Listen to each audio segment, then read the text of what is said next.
All right, hello. Thank you for viewing the July 13th regular meeting of the Arcata Parks and Recreation Committee. As you know, the Parks and Recreation Committee meeting is being held as a teleconference in response to local efforts to reduce the spread of the COVID-19 virus. We again want to thank the community for their efforts to slow the spread of COVID-19 in Arcata. All votes will be taken through a roll call vote this evening. If you wish to make public comment during the public comment period or for an individual agenda item during the meeting, there are two ways to do so. If you are logged onto the Zoom meeting webinar, click on raise your hand on the right-hand side of your screen. When it is time for public comment on the item on which you wish to speak, staff will unmute you. You will have 2 minutes to comment. You can also access the meeting by phone. Call the number listed on the agenda and enter the meeting ID also listed on the agenda. Press *9 on your phone. This will raise your hand. When it is time for public comment on the item on which you wish to speak, staff will unmute your phone. You will hear a prompt that will indicate your phone is unmuted. You will have 2 minutes to comment. All right. Call to order. Staff member Benvey will provide the roll call tonight. Sure. Coles? Here. Keith? Present. Kell? Present. McAvoy? Present. Martin? Present. McGuire is absent. And Steve, I just wanted to note, I admitted Johnny late, so we do have more than a quorum if you need to bow out early. If you leave, we'll still have a quorum. Okay. I'll stick around for a few minutes and then I'll bow out in a bit. And McGuire, I am promoting to a panelist now. This is Bonnie. I'm in the middle of a thunderstorm. If I get disconnected, I'll just try to come back. Sounds good. And McGuire, welcome.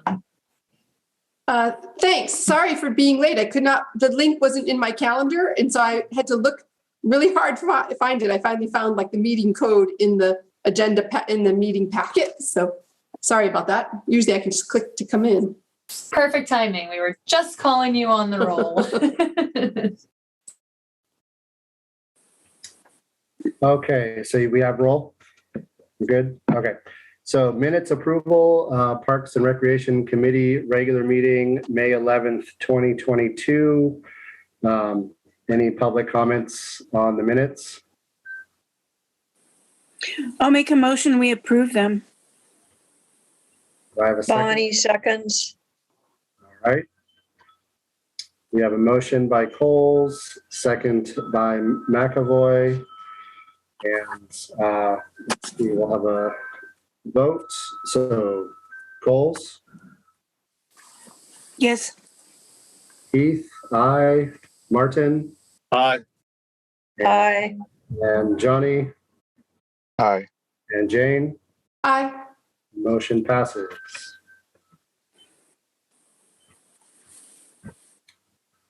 Okay, oral communications. Time period is provided for people to address the committee on matters not on the agenda. At the conclusion of all oral communications, the committee may respond to statements. Any request that requires committee action will be set by the committee for a future agenda or referred to staff. Do we have any public communication submitted for tonight's meeting? We have one. Patricia, I'm going to go ahead and allow you to talk. Okay, go ahead, Patricia. Yes, thank you. I'll talk later about, the Gateway area plan and on the later time. But on this one, I just wanted to encourage the Parks and Recreation Committee to maybe form a subcommittee or hold a special meeting to discuss the Gateway area and parks in open spaces of the Gateway area plan in greater depth at a later time. I think it to have that opportunity to really go into depth on it. I think you as a committee would have a lot of input to give. And so also with the 2 new members that came on, your Park and Rec committee members that came on, it would give them a chance to maybe get familiar more with the Gateway plan. And I also wanted to throw out there that Jennifer Dart with the Economic Development Committee, they chose to go into greater depth and do actually hold a special meeting next week to cover more of this in detail. But Jennifer Dart made a great, an excellent template for them. And I was hoping that she possibly turn that template over to your committee as well, because it was really useful for them.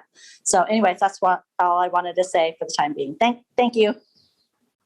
Thank you.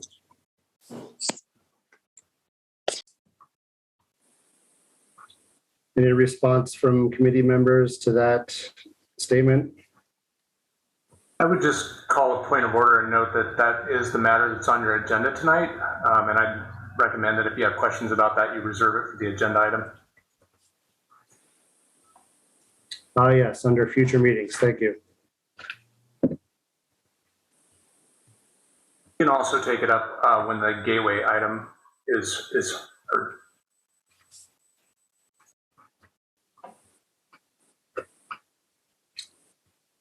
Okay, any other oral communications tonight? Seeing none. Okay. Moving on to agenda modifications. Do we have any agenda modifications?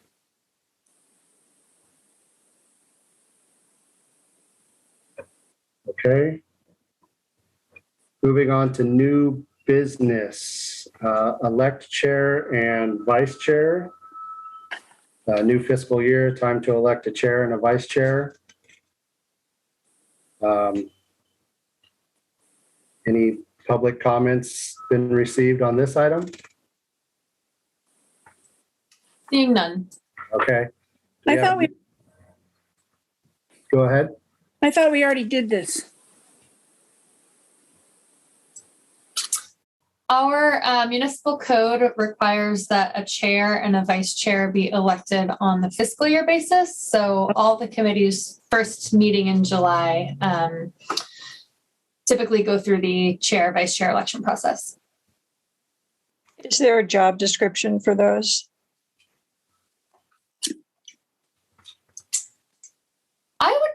I'll just chime in here. I'm not sure offhand. I mean, I'm sure that there is probably in the committee protocol manual. I haven't actually delved into it recently myself, but I can speak generally, which is to say that the chair typically assists with agenda preparation and holds the meetings. The chair also often is appointed to attend any special meetings or study sessions at the request of the city council when those are held. So for example, most recently at the end of May, Sheldon attended a joint study session. And then the vice chair is typically the second person. If the chair is unable to attend or participate in a meeting, the vice chair steps in and fills that role. And definitely Sheldon, chime in if I'm missing any key elements, but that's the nutshell job description that I could provide. It's not much more extra work if you were wondering. That being said, I'm happy to continue to be the chair for one more year if no one else is interested. Certainly if someone is interested, it is fun to go and talk to the city council and get some of their feedback. But I'm perfectly happy to do it for one more year. That sounds great to me. And you have so much more experience. You've got some new people in the committee. If nobody else wants to do it, I'm happy to do vice just because of the experience that I can garner from you. But it's not something I'm super anxious to do. I'm just willing to do it as long as Sheldon is repeating because of his experience. So, but having said that, if anybody else is interested, you're very welcome to it. We'd be happy to help you too, if you need help.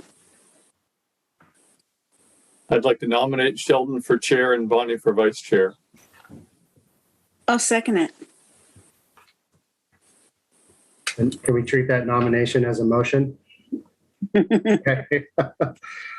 So we have a motion by Martin and a second by Coles. We'll have a vote. Coles, Yes. Heath, yes. Martin, Yes. Jane, Bonnie, Sure. and Johnny. Yes. Motion passes.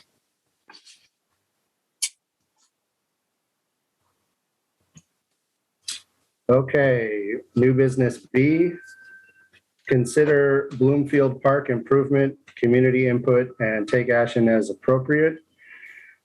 Staff has compiled the community input from the Bloomfield outreach events. Would staff like to say anything about that? Sure. Well, good evening, committee. I'm Emily Sincorin, Director of Environmental Services Department, and our department also, includes our Parks and Recreation Division. And this spring and early summer, looking from direction and recommendations from the Parks and Rec Committee, and just looking at our parks goals, we really focused on community outreach around Bloomfield Park. So Bloomfield Park is a small neighborhood park in West Arcata. It is off of Zedner Avenue. It is about a 100 foot by 100 foot area that in 2020 had equipment removed due to those equipment being much older and kind of a safety concern. So since that time, it has been an open grassy space. And from our engagement with the community, we really learned that people really utilize this space as an open space. It's a destination in the neighborhood, but there's a lot of interest in seeing improvements. Your committee provided recommendations also with the Open Space Parks and Trails Special Tax Ad Hoc Group, and that group recommended to the City Council to support funding for placement of equipment at Bloomfield Park in this year's fiscal year budget. That was approved by the council, as well as additional funding for around a total of $64,000 for a first, what could be considered a first phase or some improvements at Bloomfield Park. And so city staff this spring, early summer, really reached out within the neighborhood. We mailed postcards with a online survey that people could take. We had 25 responses, and we also held an in-person park visioning meeting at the park on June 2nd, and we had about 24 adults and youth. I would say there was a range of input, but there really seemed to be interest in retaining some of the grassy open area for free play in the neighborhood, while also really augmenting some of the amenities that would bring families and community members together there. The memo in your packet details some of the outreach activities that people engaged in and the type of feedback. We asked questions around if we would like to see equipment or amenities added to Bloomfield Park, what types? And we really heard that there would be an interest in having more picnic tables or benches as gathering spaces in the neighborhood, as well as some exercise or more high intensity level of activity kind of play that would be for adults and youth, as well as some other more youth-oriented equipment. There was definitely a range of interest and responses. There was a lot of interest in having a dog park, in Arcata, and the interest. A lot of people in the survey noted they take their dogs to Bloomfield Park. We do want to note that Bloomfield Park, is not as like many of all of our city parks are for dogs are to be on leashes. There is a existing fence around Bloomfield Park. There's definitely a interest of having the grassy, open, free play area have some type of separation, but also continuity with any improved amenities. And so I'm happy to answer any more kind of specifics as what you reflect upon taking a look at the memo of input. But our department put together a kind of preliminary cartoony sketch of what potential improvements could be. And so I will just share my screen for that here real quick. And so this is a kind of first take just to invite conversation from the committee and community members. And this really takes into account that there was interest in having improvements while also retaining an open space area by having more of the features being accessible with a concrete pad, seating, gathering areas, as well as a water fountain, having continuity between the two areas of the park, but having some sort of playful barrier between the two. And then people had more interest in more of a wood chip surfacing, and then potential pieces of equipment that we could further research and see if it would fit with the input from the community and our current budget to implement. So I'm welcome to take any reflections and feedback. So this is Debbie. I have a question. What is the piece of equipment, like one step up from where you put your feet back and forth? It looks like it might have netting on it. So these were I'll just kind of walk through. There's one that's sort of the youth-oriented spinning play equipment. This is more of moving parts of like an outdoor elliptical machine. As an example, this is more of like upper body strength. This is more of footwork in both of these. What is the one the footwork thing? Yeah, that's just an example of something that could happen. It's like netting where you run like up and down between the nets spaces, or it could be more of a climbing element as well.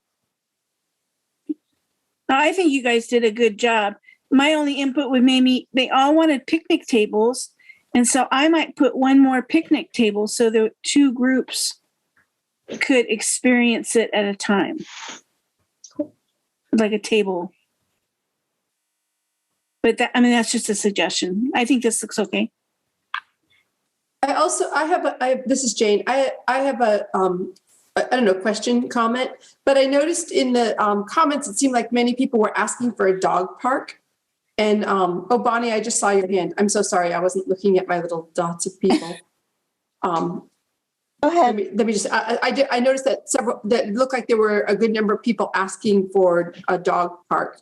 And I realized that people are playing in this open grass area.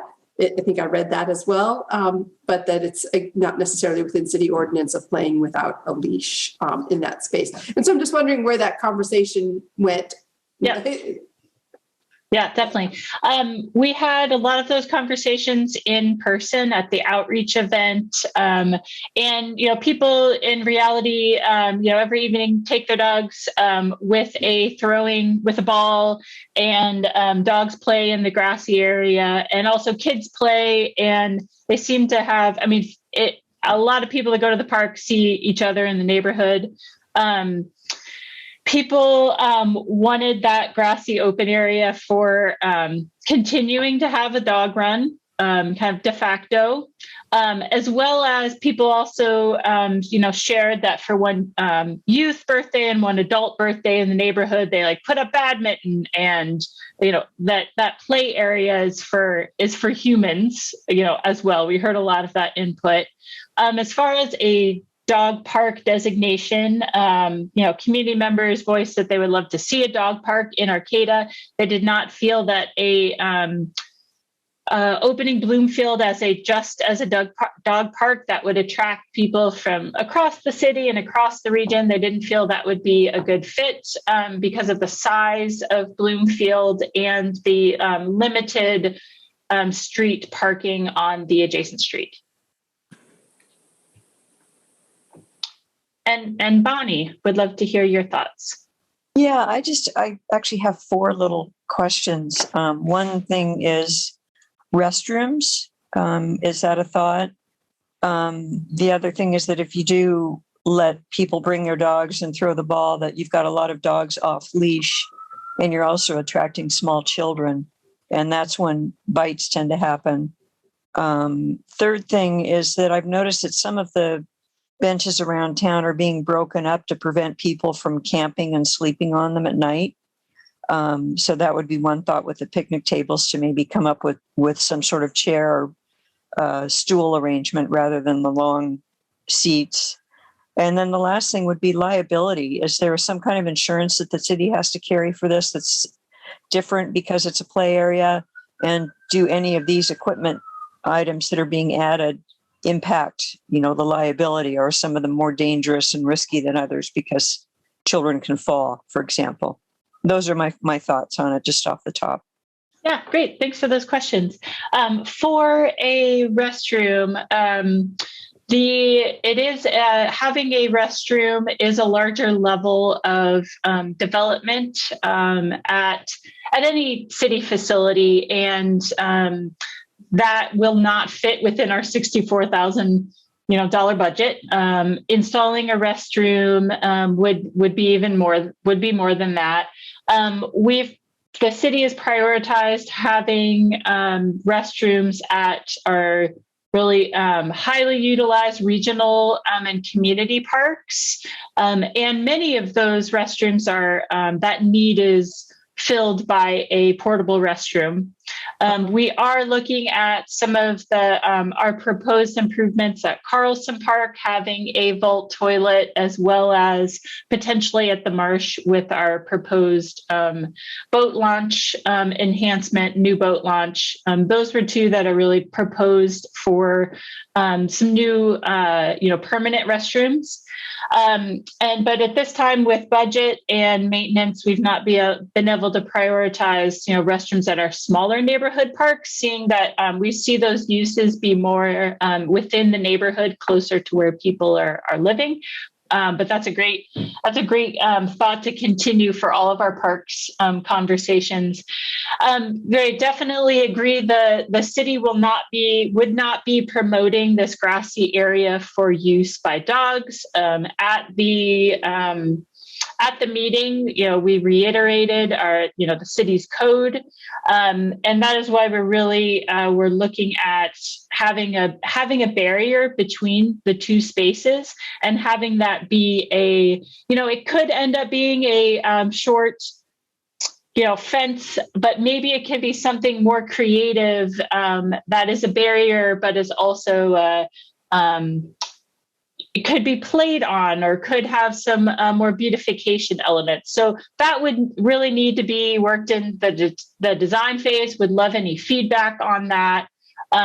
This representation in the concept design was of like stumps or fake stumps that serve as a barrier, but could also be like stepped on and incorporated into part of the play structure. And then for benches, community members have not voiced that currently there is a picnic table at the park currently, as well as trash cans. I did not note that previously. Community members have noted they haven't had concerns of use of those for longer periods of time or overnight. But that is, certainly something that can be considered in the design. And then the city carries liability insurance for all of our parks, facilities, and properties. And any of the improvements here proposed would fit within our existing coverage.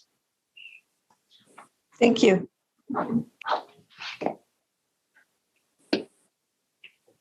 Any other thoughts or suggestions to, reflections from the memo, or suggestions for, improving this concept? And again, this is more at the concept stage, but the next steps would be, researching specific elements and working with our engineering department for cost estimating more of the hardscape improvements, so we could, fit within our current budget.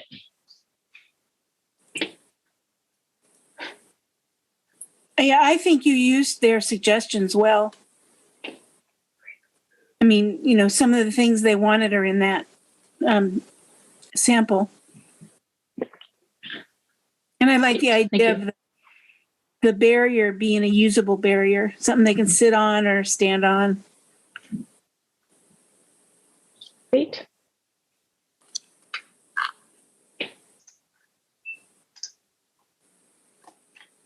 Great. Emily, I would note that I do see that Sheldon dropped off, but he is as an attendee. Thank you. That he could come back. Just want to make sure if he has any comments. I've been scribbling notes furiously, so thank you for catching that. Yeah.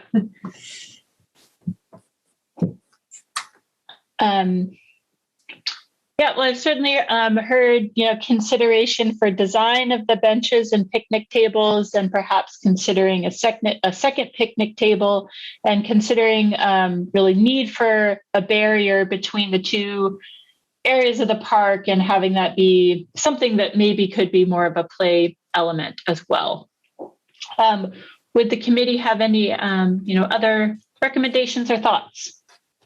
I think this park, it's kind of fortuitous that we took down all that equipment and it's just kind of become a grassy field. I think it's really become a destination for that neighborhood specifically, and that community. I happen to know a lot of people that live around there, and they love it just for that. So, I think, I don't know if I would be so concerned about what kind of equipment goes in there. I think just making it a nice community gathering area is something that I'm getting from the community input here, is to kind of keep it that way. Certainly a couple pieces of equipment is always nice at a park, but yeah, more picnic tables, more benches, just really make it a nice gathering area for parties and community events and things like that. And maybe some sort of incentive to really keep the grassy area nice and lush and well maintained. Nice. But then I think, so you guys are gonna take these suggestions and come back to us with a more detailed plan. Is that the idea? Yeah, that's the idea, was to get just recommendations and thoughts to then advance this concept more into what specific elements would be, and starting to work on, what is, cost estimates, what would be feasible to implement within our budget. And again, we would be aiming for improvements to start sometime in next summer. Mm-hmm. So you don't really need any motion from us or anything at this time. No, we've been taking notes on the suggestions, and that is the, recommendations that we'll take to further this concept. Do we have any public comments at this time on the Bloomfield Park? We have 2 members. Moonlight, I will allow you to talk first.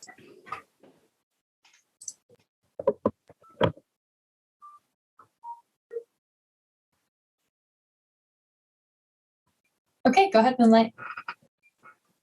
Okay, great. Can you hear me? Thank you, Emily. Great. Okay. Just my reflections and feedback. First, I just want to give cheerleading comments. Perhaps some of you might have seen the photo and shout out in the June 8th Mad River Union about the event. In the article, it said that more than 20 interested community members responded to a city invitation to help envision and plan improvements for Bloomfield Park. City staff encouraged participants to share thoughts, ask questions, discuss details, write down preferences, and take an online survey. I did attend that event. There were a lot of kids there. I thought it was very, very well received. So I just wanted to sort of do a yay to the Arcata community and yay to staff, Parks and Rec Committee, and thank you and yay to the Measure A Tax Ad Hoc Group for prioritizing Bloomfield Park for this fiscal year. So thank you so much. And then regarding my feedback, the water fountain idea is so great. I'm just wondering, perhaps a human and dog type water fountain would be wonderful, sort of like what's at, I believe, at Greenview Park. And then thank you, Debbie, for your comment about the additional picnic bench tables. Yes. And I think Sheldon mentioned that too. Yes. Thank you. That would be great. It's a very popular place for gathering. So just wanted to give the perspective of a community member that lives nearby. And thanks again to everybody that has brought us to this level and to this juncture at this time. Thank you. Thank you.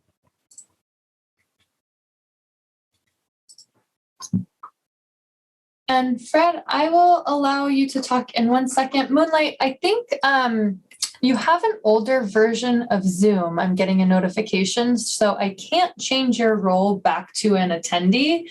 I just wanted to note that.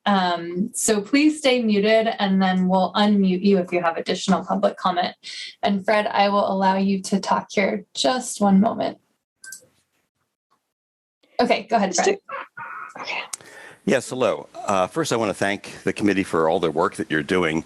A few things. On the Google Maps, the park was located in the wrong location. They had it be at City Hall. I've put in a request for that to be changed. My experience with Google Maps is that it just takes a few days and Bloomfield will be located in the proper place on Zender Street. In terms of I kind of agree with what Sheldon had to say, that it seems in reading the responses that you collected that a lot of people like it as an open space, or by and large as an open space, and to divide it up into part of it being for equipment and part of it being open seems counterproductive to me personally. I've used to walk in that neighborhood. I've been to the park about a dozen times. Personally, I like the open space, but I also enjoy the community input. That's it. Thanks again. Thank you.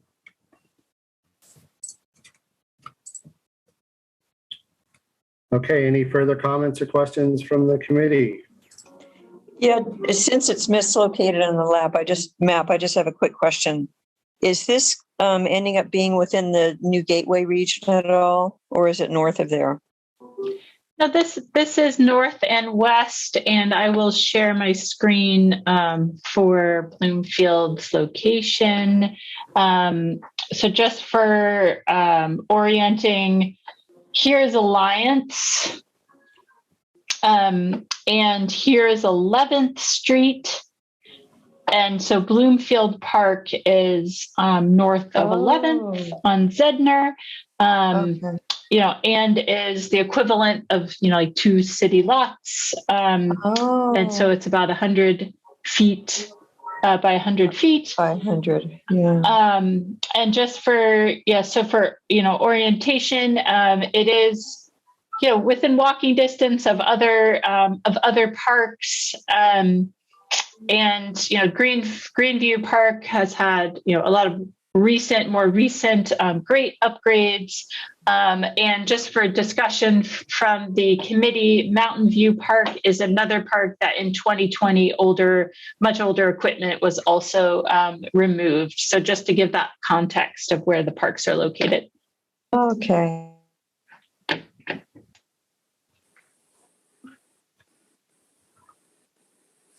Any other questions or comments from committee members? Okay. Moving on. Old business. Consider the Gateway Area Plan, provide a recommendation to the council. Community Development Director Loya is available to answer any questions. We're going to start by having questions, comments from the committee, and then we're going to open this up to public comments. And I have a feeling there's going to be quite a few public comments on this. So we are going to limit the public comment time to 10 minutes, and we'll just see how that breaks down per person, depending on how many comments we have. And so let's start with any questions or comments from the committee. Who would like to start? Deborah. So I've been getting questions about the rails. People think the rails are going to be a trail now. Is that correct? There's the railroad that goes through there. Yeah, some of the plan area, some of the rails within the plan area are proposed to be converted to trails. I did have a little bit of a presentation if the committee was interested in seeing it. It's fairly short, but just to orient you to what we're doing tonight. Yeah. Please. Before we start that, I just want to check in with the committee and let you know that I have a conflicting meeting and I'll be needing to leave at about 10 till 7. And so I don't mean to be rude and slide off, but I'm going to offer that up now so that I'll just quietly exit. But I'm excited to hear more about this. David, please go ahead. Okay. Yeah, thank you for that. And I think Emily had mentioned that you had a conflict earlier as well. Okay, so I want to be very succinct because I want to preserve the majority of this time for the committee to have, questions or deliberations. But just to give a setup, I want to go over the purpose of the meeting, the process and timeline, the materials that are in your packet, and then to really refine on the ask. Excuse me. So first off, just, we have a couple of new committee members, I believe, or actually maybe not at this point. But we have, just to remind you, the Gateway Area Plan is, and there are some maps in your packet so you can orient to where those are at. Gateway Area Plan is going to be an new element of the general plan. And the purpose of this is really to provide high quality mixed income use and ownership in a revitalized neighborhood through this new planning process. The Gateway area is one of several. It's the first of many rezones that we'll be doing to increase the potential housing stock and economic opportunity within the city of Arcata without expanding out into the bottomlands. And also just to orient you, we gave links within the staff report. The full plan is online, and the sections relevant to this committee's review, as we saw it, are also included in the packet in the staff report. So just touching real quick on process and timeline, just so you understand what to understand the context for the ask. I'm going to share my screen.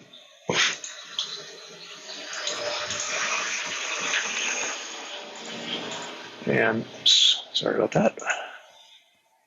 Okay, are you still seeing the timeline screen there? Mm. Yeah. Okay, great. Okay, so the attachment B in your packet gives a breakdown, a more detailed breakdown, and what I tried to do in that attachment was, because there were a lot of questions about a lot of different elements of the process, I tried to give gory detail as to even down to the level of what would happen in a committee meeting or a planning commission meeting, what those processes would be. And so this is intended to support that more detailed information that's in your packet. But I just wanted to go over real quick what the process is. Right now, the Planning Commission and all the committees are reviewing the draft document concurrently. They're all getting a packet similar to the one that you received that has the relevant information along with some supporting material to help you get through the material.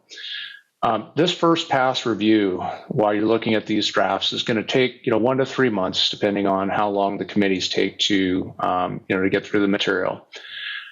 Staff is going to collate the recommendations. Now we're going to ask you to make formal recommendations to the City Council. We're going to collate those in a couple of different ways that I'll show you in a minute. We're going to send that to the City Council. The City Council is going to take this first pass information and basically make some decisions about, if there are conflicts in recommendations that come forward. And then ultimately, that information is going to be sent back in its final form for review to any committee that wants to review it. And so the information that you pass forward to the Planning Commission and the City Council, ultimately you'll be able to see that again. And it's possible, if necessary, that we go through a second pass. If we do the second pass, we're thinking that this process will take on the order of 3 to 4.5 months. So sometime by the end of the year or very beginning of next year, we'll have completed this process of review and refinement. The reason why I go into this is to get the context, for the timeline context for the ask to the committee. We're really hoping that you'll be able to provide your recommendations in a formal vote tonight. Unlike the last item where you just had a conversation, we're actually asking you to resolve on a majority vote for recommendations for changes to this. So the this early input will again be used to refine the plan. So now I want to touch base a little bit on the materials that are in your packet. First, there's, of course, obviously the link to the plan itself. We really encourage you to review that. The committee has seen this plan a couple of times. We've come to the committee a couple of times in sort of a conceptual phase. Once after the plan was out, you had some discussion at that point.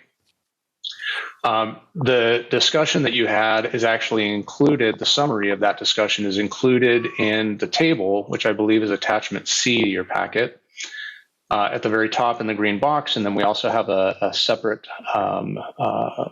summary of discussion that was taken at the committee.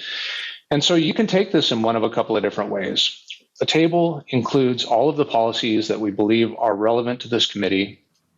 We summarize them there in case that helps you to focus your thoughts on those specific policies. We've provided room for recommendations for modifying those policies if you choose to, and room to add new policies. So the idea here is that the committee is going to, through its deliberations, determine whether or not there's a body of policies that you all want to dig into in a little more detail, provide staff a recommendation to that.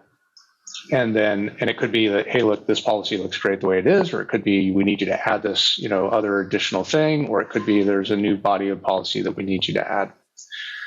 Ultimately, what staff will do with that is to summarize it for the Planning Commission and the City Council, let's see, in the following ways. If you come up with changes that you want to see, and again, I mean, you're more than welcome to go in and wordsmith if that's what you feel is the best use of your time. What I might recommend you do is you give the general direction you'd like to see the policy to go, and then you let staff do that wordsmithing.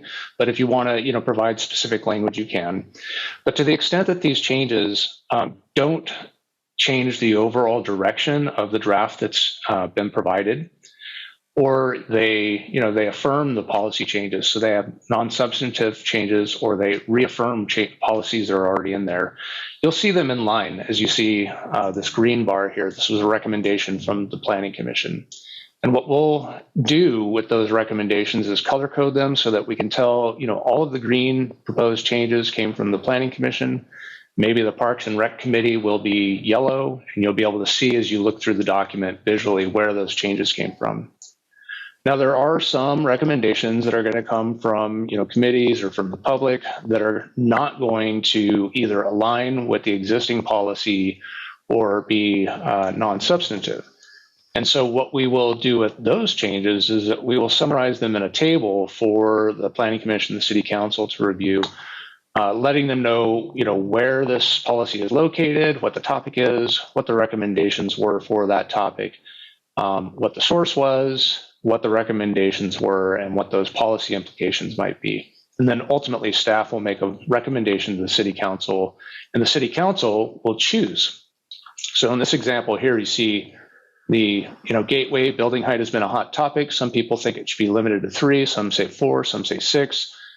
And ultimately, the city council will have to make a decision about this, where they want to land, where they want to direct staff to make the amendment, and then we'll ultimately make that amendment. You'll see that amendment come back in that second phase of review. Now, the last thing I want to share with you is these upcoming committee meetings. The intent here is through July and August that we will have gotten to every single committee and shared with them this process, shared with them the body of information that's relevant to that committee, and that they'll have had an opportunity to take a formal action, making recommendations for changes. So with that, the ask, again, is that your committee would make a formal vote for any modifications you see fit.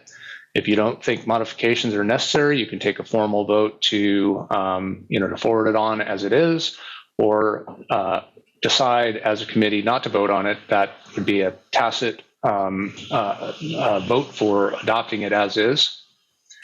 And we'd love to get that from you tonight, but there are some alternatives that we can discuss if you're interested, if you don't feel like you can make it through all that material this evening. So with that, I'd be happy to take any questions you might have and encourage the committee to make its deliberations and vote. So I have a clarification. When you say, make recommendations on this whole packet we got, or just attachment C? So you can make recommendations on anything that the committee feels is important to make a recommendation on. We tried to, with attachment C, we tried to concentrate the body of policy that's in the Gateway Area Plan that we felt like would be of interest to you. And so if there are areas outside of that that are of interest to you, you just mentioned, are the rails going to trails, for instance? I don't believe that's in the section that you have. No, because that'll make wrong about that, but recreation. Yeah. So those we could definitely take those up as well if the committee wants to make a formal recommendation on a change to what's in other pieces of the document as well.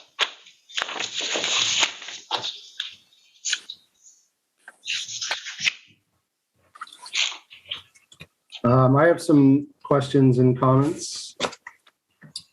One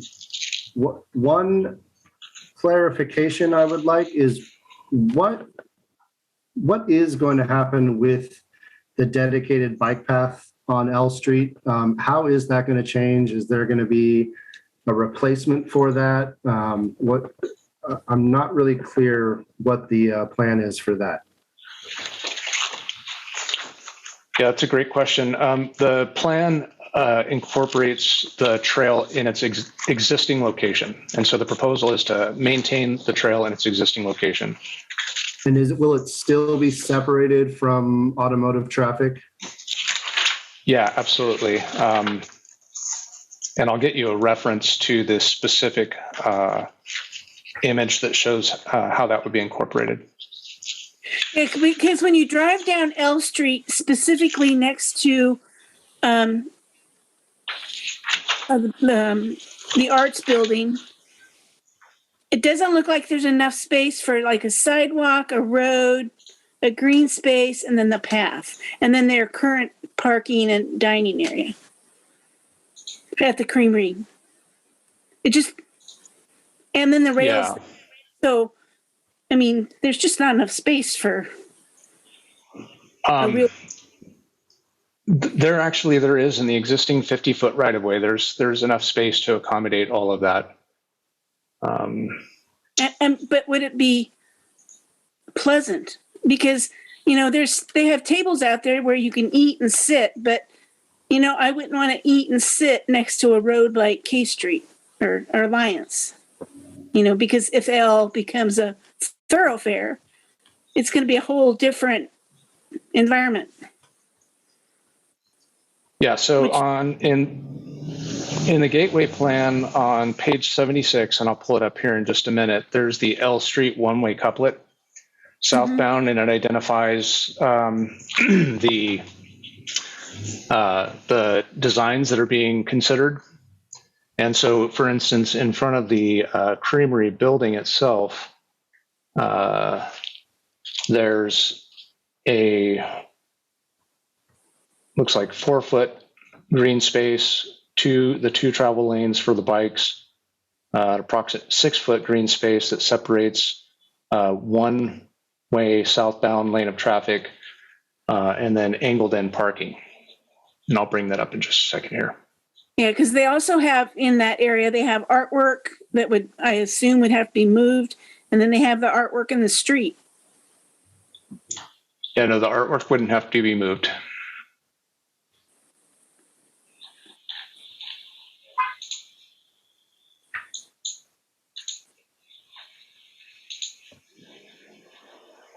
Yeah, because the artwork in the street is like right on 11th. Yeah, so the artwork would be in the street still. You're talking about the mural on the ground, right? Yeah, there's a mural on the ground, and then there's two vertical sculptures. One the sculptures would. Yeah, the sculptures would remain. Like really close to the railroad tracks. The sculptures would remain. That 6 foot or so of green space that separates existing L Street from the bike path would remain. Because it just looks really tight. Because I'm assuming you'd put a sidewalk on the east side, or is that not true? Because you have the walkway on the west side? Okay.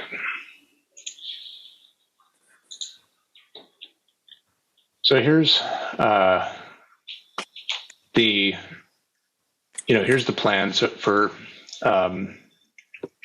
this portion, there's a 6-foot sidewalk here, 12 feet of bike lane, 6 foot of separation, a 12-foot travel lane, 8 foot, and then a 10-foot wide sidewalk over here.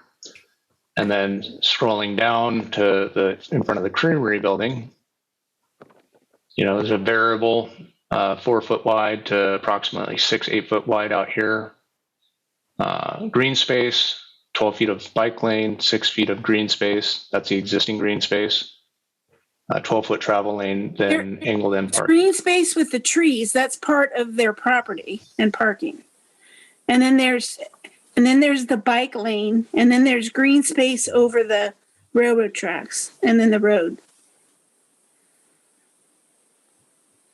Because there's the buildings, their parking, and then they have a green space that's part of their parking with benches. That's where you can eat. And then the bike lane. Yeah, I don't know that it's been surveyed. I'm not exactly sure where the parking or where the property lines lay, but this is the current proposed design if the L Street component goes through. Yeah, I don't think. Yeah, I don't. Someone needs to go out there because that's not going to fit in that area unless you take part of their parking and their trees. The plan doesn't call for taking parking or trees. Yeah, because right now you can barely. There's 50 foot of right of way. You can barely fit down L Street if there's cars parked in front of their house. Because I was there all day today, driving up down L Street. Okay. It's just something to think about because I don't think it's going to fit. Okay, there's a 50-foot right of way, so I think the trail is intended to stay in its exact same space. So we obviously this isn't survey level quality drawing, and the parking may need to be modified, but there's definitely room for. And then the rails must be going away then too, because there's rails there too. I believe the rails are in the 6 foot of grassy space that's to the east of the bike trail. Okay.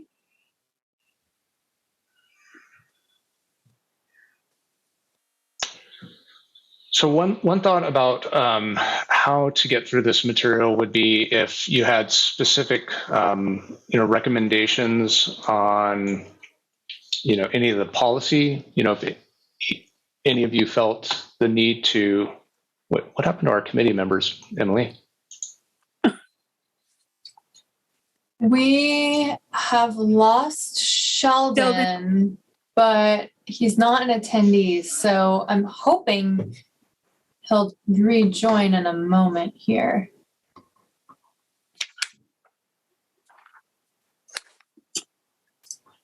Okay, because it looks like right now we have a quorum problem. Yep, we do. And I have an email from him. Just lost power on my computer, plugged it in and rebooted. Please let me in a minute. Here he is. Okay.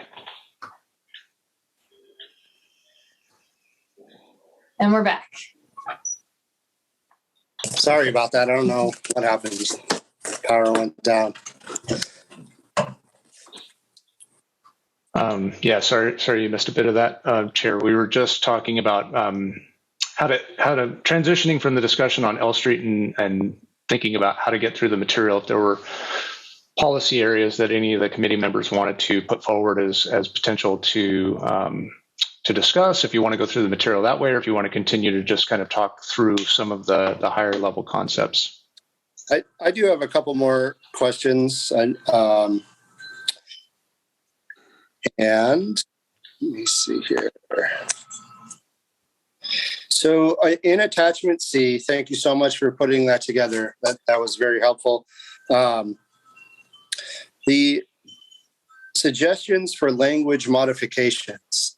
Now, is that suggestions that you gathered from this committee and as something that you would maybe like a motion or a recommendation for us to encourage you to include in this gateway plan? Okay, I'm sorry. Let me catch up with where you're at. Yeah, it isn't the third box Is this on the chart? Is that what you're talking about? Third box on the chart. It's attachment C, packet page 26. It's in the green box, suggestions for language modifications. Okay, attachment C. So this green box, basically, we compiled from your previous conversations on this. You had the general comments above, and then anything where any one individual person suggested language modifications, we put in these 5 bullets. Okay. And so you could certainly say, hey, these are the 5 things we talked about last time. We want to take a motion to adopt these 5 things. That would be perfectly reasonable. Or if there are other things that you want to add, you could add to those as well. Yeah, I thought we talked about more than just these 5 things, but because I know we talked about that bike lane being very important to the community, and we had input from the community. Yeah, I believe that's reflected in the second bullet point above under general comments. Bike safety should be considered as roads get busier, especially on roads that are not busy now. For example, L Street. Yeah, I disagree. I mean, it doesn't indicate that we should keep the existing bike lane. The existing bike lane. The existing bike lane is part of is part of the proposal. So we can certainly acknowledge through your action, you could certainly acknowledge your support for the existing bike lane. I think that's, totally reasonable.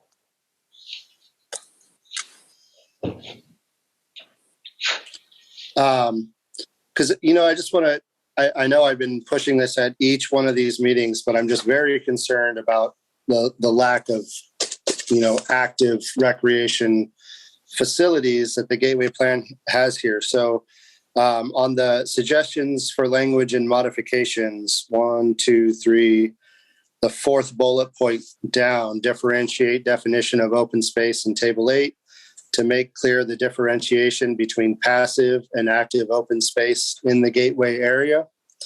You had mentioned that we shouldn't get into wordsmithing, and I 100% agree with that. But I'm curious to get your opinion, like what kind of language could we add, or how could we modify this gateway plan to really stress the importance of creating more active recreation possibilities in the gateway plan?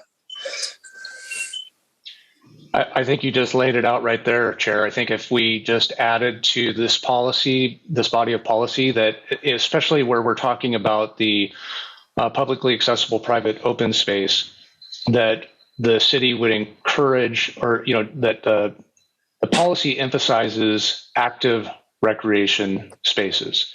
And then I think the discussion that we had last time is that the specific types, and then we listed out a couple of examples. Yeah. And then I think the specific types of active recreation amenities that we'd want to see in those spaces can be listed in the amenities table if we go that route for the the community amenities. And so people would see, like, the community specifically wants basketball courts, or the community specifically wants tennis courts, or whatever the balance is that comes out for those active sites. But I think the language that you just used is exactly what I would envision emphasizing. And so the way this would work is, if the committee agrees to that, you would take a formal vote on that, and then we would change that language. I think it's totally supported and aligned with existing policy. We would make that language change in the document and color code it for the committee. So which item are you talking about, Sheldon? So in attachment C in the green box, suggestions for language modifications, 4th bullet point. Okay.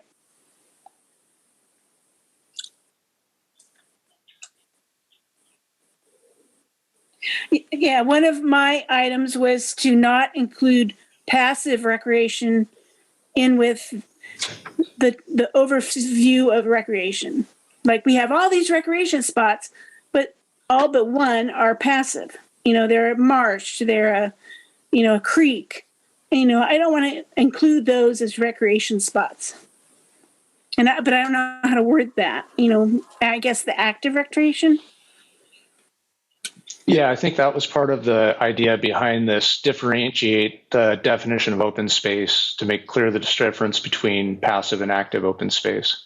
Okay. So we want to distinguish active recreation, which I think a lot of the sites that are identified within the areas that are identified for publicly accessible open space, a lot of those would be active recreation type amenities.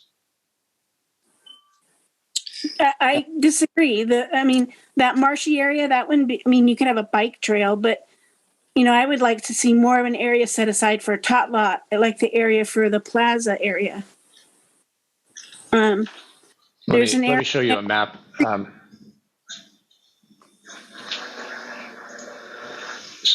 we looked at this last time too.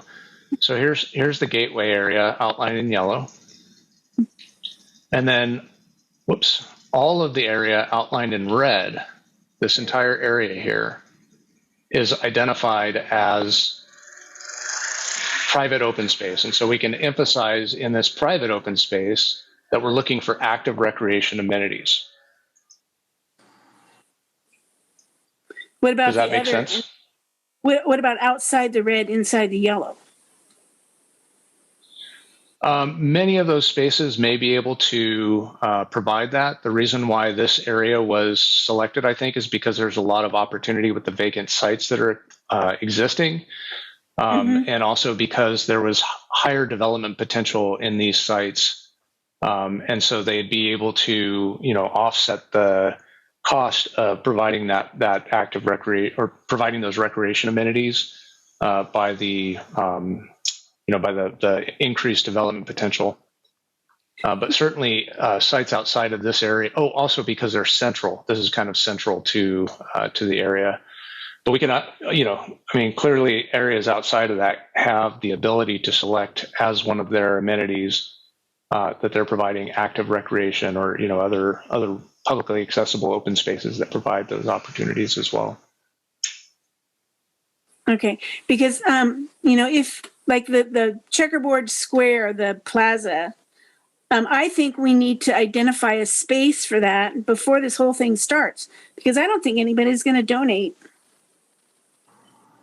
But maybe I mean, with my experience on the Parks and Rec Committee, it's really hard to get people to donate a larger parcel or come together and. So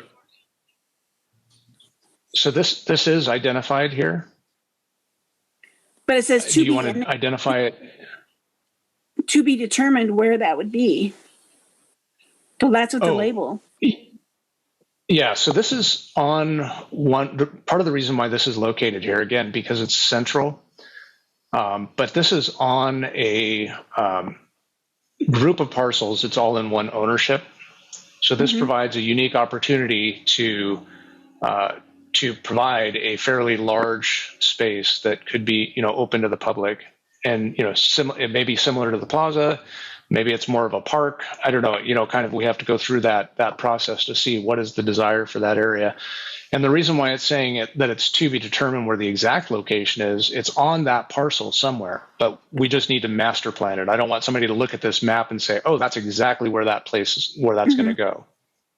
So once you get through the master planning process, then you would have better understanding of where it would be located. So is there some way in the plan to say that we'd like to designate those areas earlier than later? Like designate where that Plaza area might be earlier than later? I don't think that it's possible to do that given the design parameters that need to be identified way before there was ever a project proposed there. And so one of the graphics that we're developing for this area is going to show sort of a potential master plan scenario, and it'll show that open space, and it'll show how the development within that site could be could support that open space. But we can't guarantee that that's what's going to get built.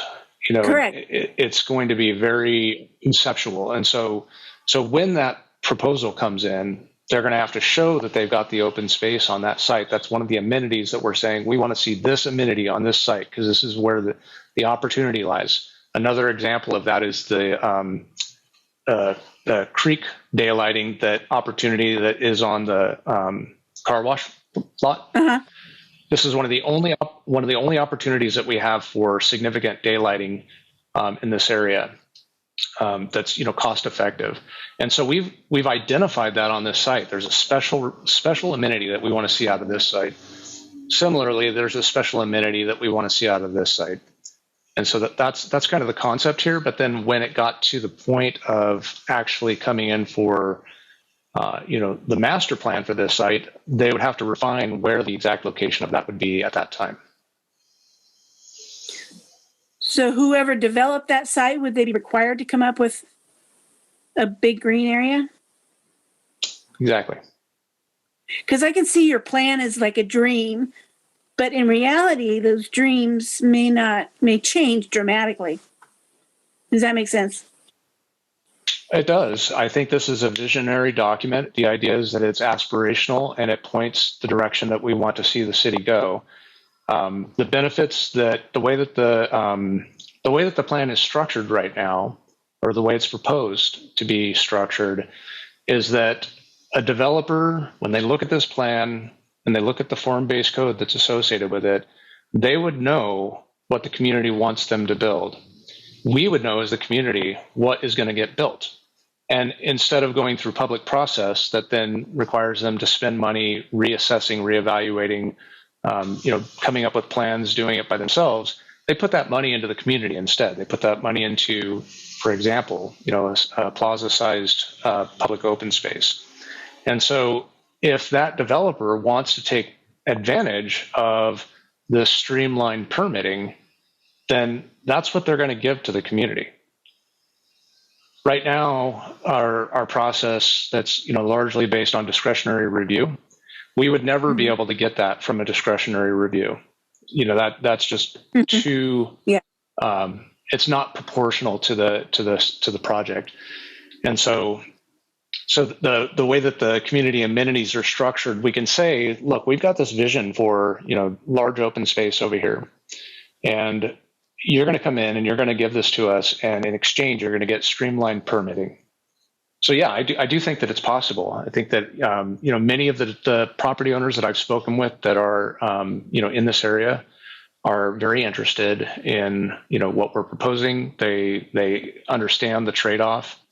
The property owner that owns this property down here has been involved and engaged the entire time and is very excited about the potential of being able to develop this in the future, and is fully aware of the requirement for the park dedication, if you will.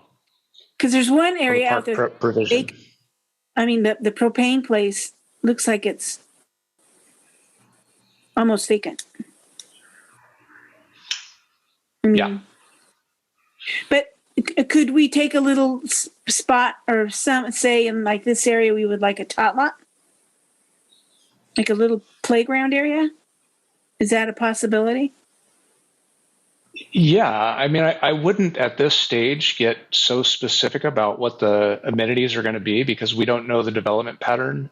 This isn't like a project review where we're going to sit down and say, okay, well, let's put a tot lot here, let's put a basketball court here, let's put a bocce ball court there, because we don't know when these things are going to develop. What we'll have is a list of amenities, and we can certainly say we want to encourage these kinds of uses. But I wouldn't get at this point to the level of trying to identify where specifically those would be, because you might miss out on the opportunity to have them in the district if that particular parcel doesn't get developed.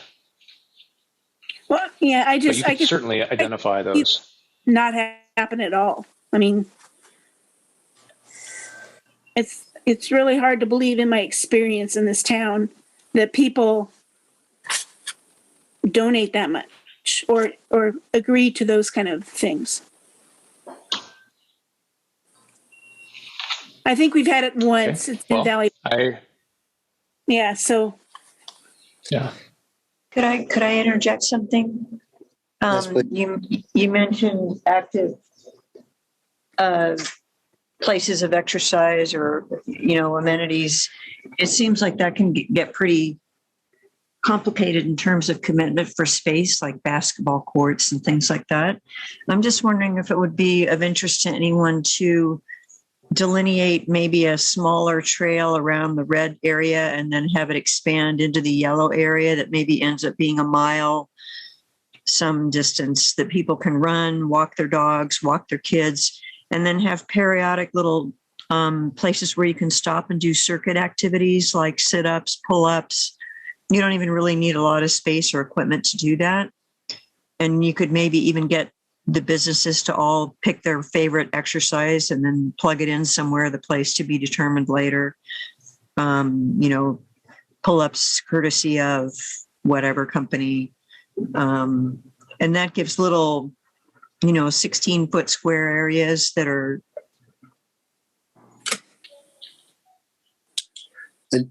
I think that sounds like a really great idea. My concern, Bonnie, is that as the population of Arcata increases, and what this, gateway plan implies is that it is we're going to see such overuse of our other playgrounds, tennis courts, bocce courts, futsal courts, even baseball fields and soccer fields, that it's really, it's going to become a burden on our facilities without including more of those types of facilities within the gateway plan.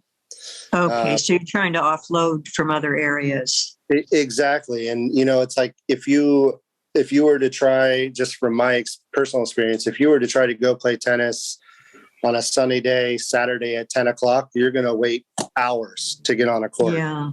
Before, any more of a population growth in Arcata. Well, it looks like this is so densely planned, and there seems to be so much emphasis on pedestrian free zone and walking and, more of the street movement kind of stuff, that I'm not sure that tennis and basketball and playgrounds and all those things aren't going to pretty quickly eat up the space that's there. Yeah, and I'm not even necessarily saying they have to exist within the gateway area, but we need a way to mitigate or offset some of these active recreation places. So I just want to make sure there is maybe even a funding mechanism, a park and lieu fee that we can collect from some of these developments to help us maybe build more basketball courts or tennis courts or soccer fields or pickleball elsewhere. Yeah. Okay. So that we're not limited to what we have in Arcata and not miss out on an opportunity to develop it more. Well, and So these are right now there's a park and recreation. So the park and lieu fee is related to subdivisions that don't donate park space. So then they pay those park fees in lieu. But there's also a recreation fee for new construction. And I believe, Emily, correct me if I'm wrong, but I believe that's 1% of the value of the project. And so, there's going to be an ongoing funding mechanism. That piece doesn't change in this project. And just to give you a sense, and this is going to be a rough estimate, but the Sorrel Place, the 44-unit, 4-story building on the former Isaacson's property, paid $220,000 into our recreation fee for new construction fund. So that one project was $220,000. That just gives you a sense for the scale and scope of what these projects would bring in. Yeah, and I think that's fantastic. My concern is that money is not going to be earmarked for active participation. I know I keep using that word, but I am genuinely concerned about the amount of use on some of our fields and playground equipment and stuff like that. And just to make sure that it doesn't just go to maintaining what we already have. We're going to need to grow. And there may be code written that says exactly that. I'm just not privy to that. Well, and I'm concerned there's going to be thousands of people in that area with no backyards, mostly apartments, and they're going to want some green space or someplace to go, and they're going to impact lots of other areas. Yeah, and I think I see a lot of language in this to provide open spaces. And so I'm not that concerned about there being enough open space, but I am concerned about just our parks, other parks being overrun with people. Yeah, and to Bonnie's point earlier, there is a loop within here. These green dashed lines are basically the proposed new, and this green solid line is the existing L Street. And so that mile loop that you're talking about already exists. And I think that, those, exercise stations that you talked about, I think could be incorporated in here.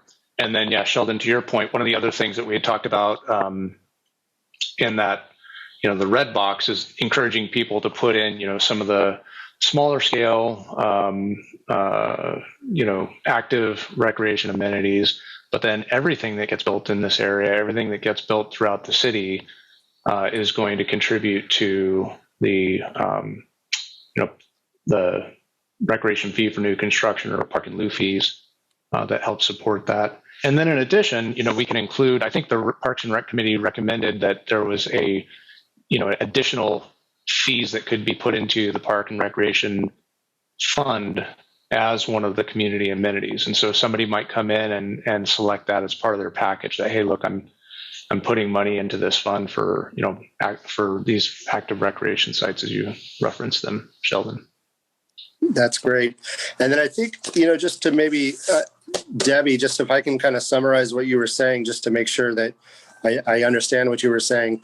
One of your concerns is that these developers are going to come in and, if they have a list of amenities that they can choose from, they may all choose an open space, or they may all choose, the same thing that's easiest for them to do. And, then we just end up with a whole bunch of small little open space parks and nothing for kids to run, jump, and climb on. Nowhere for people to play basketball. And so David, my question is there already writing in this gateway plan that allows the city to kind of be like, when a developer comes in, to be like, no, we have enough of those. We really need you to build or contribute to these other parts that we want. Or yeah, definitely. I'm sorry, Debbie, go ahead. Oh, sorry. If everyone gives money and there's no place for land. Correct, yeah.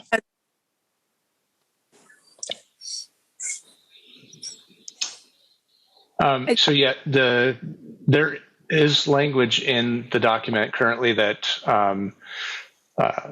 says that we are going to periodically review. So we'll do constant reviews to make sure we're getting the right balance. And then the way that the community amenities, we don't currently have them drafted for review, but what we've been talking about to ensure that you don't get everybody picking just the simplest things that they could provide is, number one, tiering them. So you would have to pick from, different levels of amenity. You couldn't just pick all the easy ones. You'd have to pick through, some hard ones, some medium ones, and some easy ones. And then packaging those in in groupings. And so, they're going to have to be somewhat vague. So there's not going to be like is there a tot lot in this one?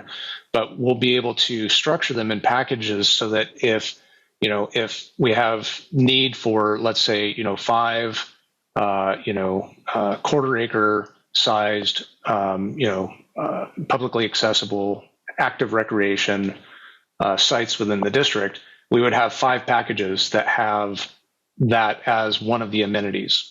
And then once that package is selected, once all 5 of those packages are selected, the option is no longer on the table for someone to come in and take one that, continue to add that if that ends up being the easiest one. So I think we're gonna have a real diversity of, those community amenities through the tiering and the packaging process to ensure that we get that diversity. And then there'll be periodic reviews where we say, hey, are we accomplishing the goals of this plan? And if not, then we need to slightly tweak things to make sure that we do. So just theoretical question, if we were to move and add some of these language modifications, when might we see this document with those language modifications, with maybe some of those tiers like you were talking about for, the needs for the community? Yeah, so the recommendations that align with, and I think the majority of these do, I'm not looking at them right now, but the ones that align with the existing direction of the document that are really just enhancing understanding, those would be added in with that color coding that I talked about. And those would be, before the Planning Commission and the City Council. And then ultimately they'll make the final decision about what to include. They might look at those color-coded changes and say, yeah, these look great, let's throw them in. Or they might look at the color-coded changes and say, well, we're not happy with these. But if you took action tonight, adopted these changes, you would see them modified in the document in subsequent draft releases. And those would be next they would be before the City Council and the Planning Commission. And then you would see them come back again at the end, most likely. I'm sure the Planning Commission, City Council are going to want to see one final review once we have the finalized document with all the changes that they had recommended. So we would have another two more opportunities. 2 more opportunities for us to look at this and just decide whether or not to make other recommendations. Yeah, one of the things that we're really, part of the reason why we're trying to get to all the committees in July and August is so that the commission, if possible, can see some of these recommendations coming out of the committees before, they finish their work. They feel like they'd be more supported in their work if they can get that. And so, this isn't like the only opportunity, though. I mean, this document is going to be somewhat flexible until it's adopted. We're really trying to make sure that we have a project description that we can start our environmental review on. But if this committee came back and said, hey, we want to modify our recommendation and make sure that not only are there tot lots, but that there, are half-court basketball, opportunities or whatever, you wanted to add something like that. That's not going to impact the overall project description. So if you took an action tonight and then you spent the next couple of meetings, kind of mulling it over, thinking through things, talking about it, and came up with additional recommendations, you could forward those up as well. So that is definitely an option for you. Okay, thank you. Deborah, do you have any more comments or questions? I looked more at, I didn't look at attachment C as well as in depth as I did the first part of this. Could we, I don't want to make it go forward, meet in August and do it, or do we need to do it tonight? It's to the committee's discretion. If you want to, set up a subcommittee and have that subcommittee work on it, you could do that. If you want to have special meetings between now and whenever you make your decision so that you could all work together on it, you could do that. You could just wait until your next regularly scheduled meeting and take action then. The Planning Commission is looking at these documents concurrently. And so, they'll be seeing the documents. We're going to come back later. I have a brief report out on the Parks and Rec element later on. We'll be coming back, with that as well. So there's going to be opportunity for you to look at these. But at some point, if the council is on a timeline to meet the end of year, early next year as the overall timeline objective, there's going to be a point at which they've made some critical path decisions that that if you have significant recommendations, you should probably get them in sooner rather than later. I think here, let me pull this back up. For me, I know my overall recommendations, but it's fitting them into this attachment C. The bike path, a plaza area. You could leave that to staff. If you as a body vote on these bullet points and any additional items that you want to see embedded in the document, we will either embed those in the document, draft the language, embed them in the document, and those can come back to you. You can review those again before this time frame that I'm talking about. I mean, that's not an issue. And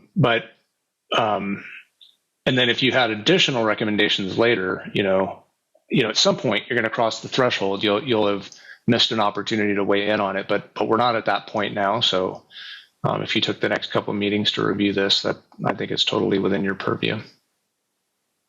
I think it's just fitting the words into the form. You can leave that to us. If you don't have specific policy recommendations, I mean, don't think because you have that form that you have to use it. We just provided it as a tool if it was helpful for you. Mm-hmm. If you tell me, if your body says, hey, we voted unanimously or we voted majority vote to ensure that for instance, Sheldon's issue, that many of these amenities that we emphasize active recreation, I can find a place in the document to weave that into the policy language. And that specific, and it totally is in alignment with what this document is intended to do.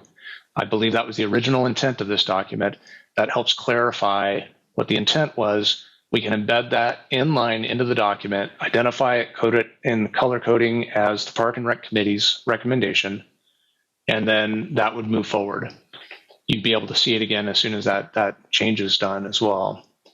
If you had other things that came up at the next meeting, if you want to agendize this for your next meeting so that you have another month to sit with it and come up with other recommendations, that's totally fine too. I'm interested, Johnny or Bonnie, do you have any 2 cents to weigh in on this? Well, he mentioned monthly. I think we meet every other month. Is that correct? Correct. So maybe, is there something that we can facilitate approving from what we have here right now, reserving the right to fine tune it or add more later. And then maybe we need to get together in person with this paperwork in front of us and really do a deep dive into it. We could have a special meeting in August. We'd have to decide that tonight so they can schedule it. There's Johnny? rules. And so, David, are you looking for some sort of go ahead to help you get to work on something tonight and then we can fine tune it for later? That would be really helpful. Yeah. So what I heard so far, there's kind of these 5 bullet points, and then with the addition to clarify that there's support for the existing bike lanes, to maintain the existing bike lanes. I heard to add some language potentially around some of the additional language around the active recreational amenities that could be included, everything from the trail side exercise equipment to smaller tot lots, other recreational amenities, and I think that's all I have in my notes. Did I miss anything? yeah, I'm just concerned that we need as much amenities in this area, in the zone, because there's going to be so many people and they're going to impact other areas, or, building additional amenities close by to help relieve the pressure on other things. Yeah. So Debbie, I want to make sure that I give Johnny a chance to speak if he has anything to say. Johnny? Yeah. Hey, thanks. Part of what I do when I'm out at the parks, I pay attention. Our skate park can be very, very busy. And if it's going to be impacted even more, we could think about like a place to skateboard, a place to roller skate, rollerblade, where people can go in a circle or practice on some cement features. That stuff is incredibly popular right now. And this neighborhood is about as far away as you can get from the skate park that we currently have. So that's one thought. Okay.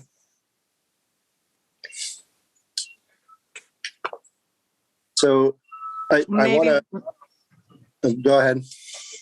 I was just going to suggest that maybe we could focus on these language modifications and then discuss the amenities when we have more time to focus on the details, because it sounds like everybody has some thoughts about what to include or exclude in terms of actual physical things. Yeah, Bonnie, thank you. That's exactly where I was going. Now, I want to move this along, and I also want to make sure we have public comment. But that would be my suggestion. I think these suggestions for language modifications are something, after public comment, we could have a motion to make sure they're included in the gateway plan. And then I would be all for having a special meeting in August if, especially because Bonnie and Johnny are kind of new to this, they could look at this and see if they have any specifics they want to bring to that meeting. And then also, without Jane and Steve here, it would be nice to kind of meet with them, to make sure there aren't any other recommendations we want to include. But unless there's anything dire from the committee, I would like to move on to public comment on this. And I just want to remind the public that this is Parks and Recreation Committee. So please keep your comments within the realm of the Parks and Recreation departments. And, this is the third time this has been on our agenda. We have taken lots of public comment. So I am going to limit the total amount of time public comment to 10 minutes. Emily, do we have people wanting to comment on this? We do. And before we go into verbal, I wanted to acknowledge the 3 written public comments that the city received and forwarded to committee members after the agenda was published and before this meeting. If this were an in-person meeting, we would have those written comments available for folks to read if they wanted to at the meeting. Because we are on Zoom, if any community members are wanting copies of those written comments, please email the City Environmental Services email address, which is eservices@cityofarcata.org, and we can provide those to you. The 3 written comments we received were, one was from Fred Weiss, one was from Chris Richards, and one was from Arcata Playhouse. Let me just pull that up real quick. Playhouse Arts, I'm sorry. So I just wanted to acknowledge those. Committee members have all received those ahead of this meeting, and we can provide copies of those upon request. If you are wanting to comment on this agenda item, please raise your hand now so that we can take a gauge of how many members we can anticipate commenting. I'm seeing 4 hands raised now. Okay, thanks for that administrative piece. Jim, I will allow you to talk first. And Sheldon, I apologize. Let's see, so we have 4. Are we going a minute and a half, 2 minutes? Yeah, let's limit it to 90 seconds. Okay, I'm getting my stopwatch ready now, so just bear with me. Okay, Jim, you are on. I'll try to speak as quick as I can. I appreciate the time. My comments are related to the L Street section of the rail to trails, and it does relate to some of the open space conservation policies, which I will pull back on. The L Street section of the rail to trails corridor footprint is a diamond and rough. And it is an existing right of way right now. It's identified primarily as the primary accessible public space in the gateway on the draft plan, packet page 17. It satisfies the concept of open spaces presented in the packet page on 15, connecting a series of green spaces, trails, and protected reed belts and daylighted creeks, in addition to pocket wetlands. It already offers some forms of active and passive recreation and connecting with the paths to the north with Shea Park, Stewart Park, and just the east present is just the east is also the Stewart Park. Presently, the L Street Path serves as a corridor of trail network to the Arcata Wildlife Sanctuary to the south. When the Great Northern Railroad Trail is complete, L Street Trail will be the gateway into Arcata and will eventually connect the Annie and Mary's Trail to Blue Lake, which is also a part of that in the future.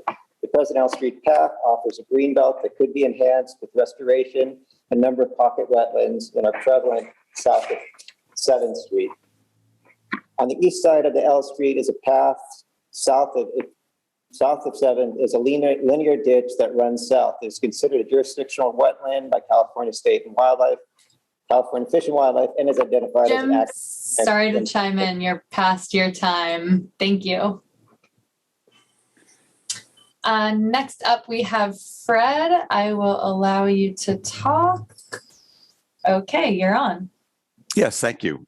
First, Sheldon, if it's 10 minutes, there's 4 people, that would be 2.5 minutes per person. I want to thank you. I refer you to my letter, which I think you've already gotten. I will be posting this on the arcata1.com website, as well as further comments that I have, because I can't fit them all in 2.5 minutes. Debbie, I support what you're saying about L Street. It's not a question of whether it fits. I think David is correct that it will fit, but it will more or less destroy the nature of the pathway as it is now. That's the bigger point. Let's see, the amenities program, I urge the committee to get very clear about that. You can ask David further. My understanding is that the amenities are if the developers want something beyond what the city already allows. In other words, if the city has 4 stories as a base tier, they want 5 or 6 stories, they have to provide some amenities. It is not required that they provide these amenities. It's a benefit for them in exchange for a benefit for the community, but there's nothing that requires them to do it. Third, the large plaza area, as I said in my letter, it might be 5, 10, 20, 30 years before that happens.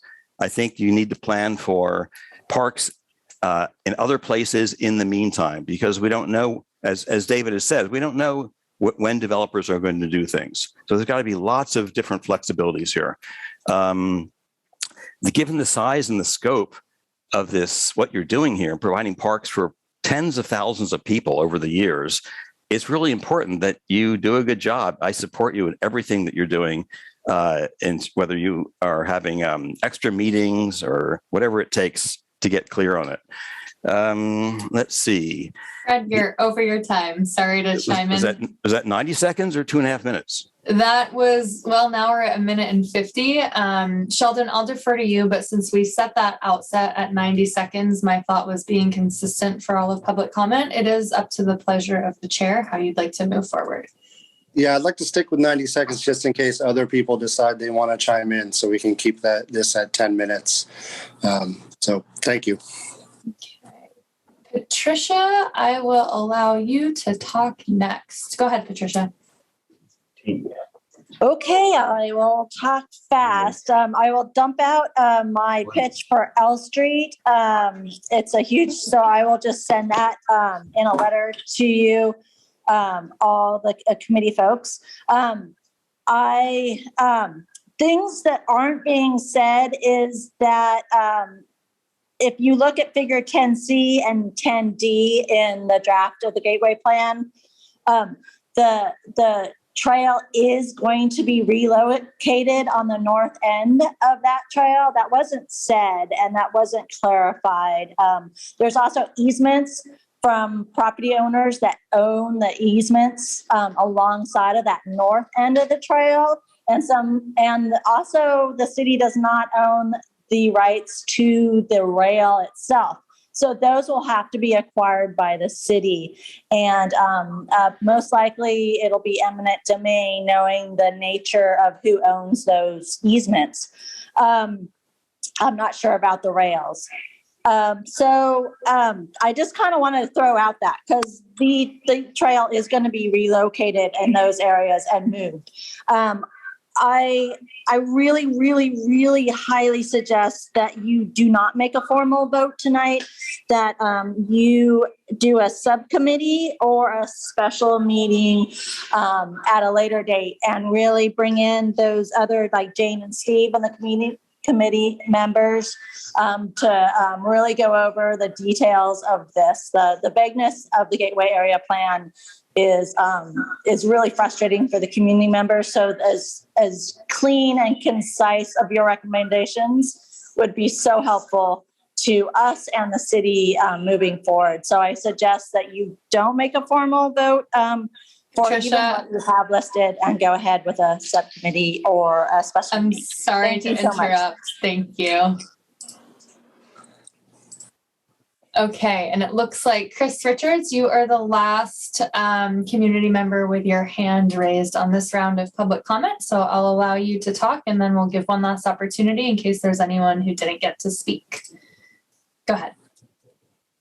Okay, I'm unmuted. I won't waste too much of your time rambling on about how much time I'm not going to use, but yeah, just thank you for your efforts, and I appreciate that you're willing to look at a special meeting or subcommittee and really dive in and make sure you've written things the way that you're comfortable with them. That's great. I do want to mirror a couple of other comments with the L Street. I mean, I've been down this road, or not per se, with David numerous times.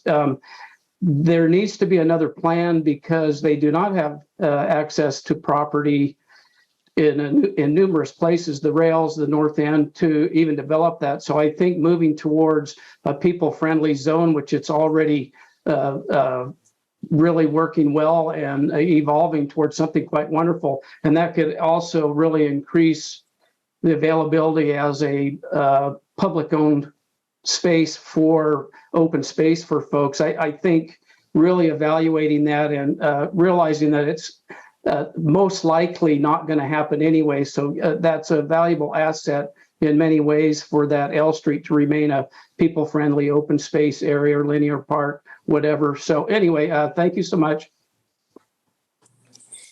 Thank you, Chris. And Moonlight, I see you have your hand up.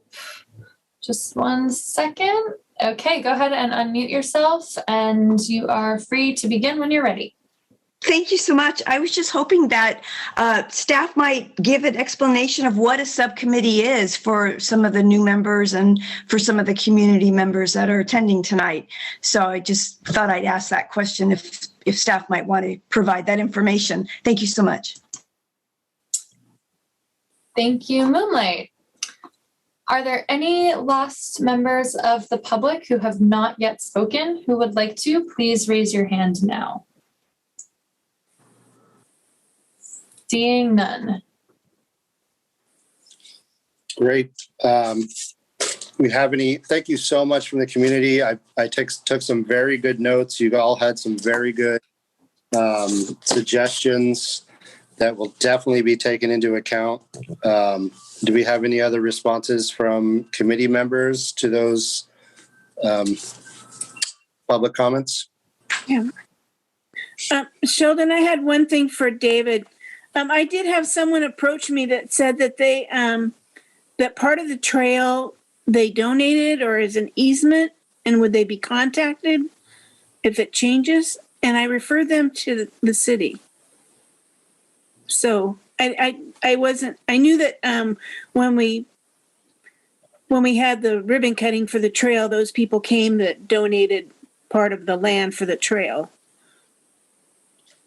Yeah, I'd have to look into more detail. I can't really speak to that. But yeah, if there was, I know there were certain sections that we had to get easements on. And I don't think that this, because it was specifically for the trail, I don't think that this would change those easements or the need for those easements. We'd still need to have easements or to acquire fee title. Well, and just so you know, I referred them to the city because okay, I didn't. Yeah, that's great.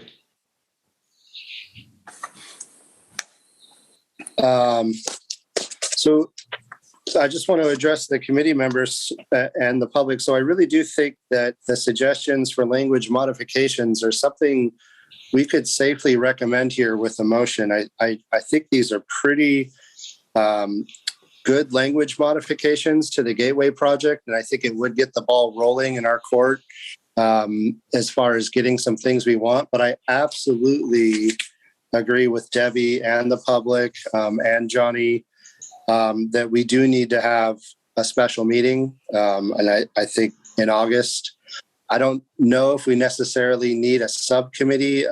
And one of the questions from the public comment was to describe what a subcommittee is. Emily, could you do that? Sure. Yeah, I'd be happy to. So typically subcommittees are formed to discuss specific topics or are tasked with specific objectives. Subcommittees cannot be comprised of a quorum, so it would need to be 3 members or less.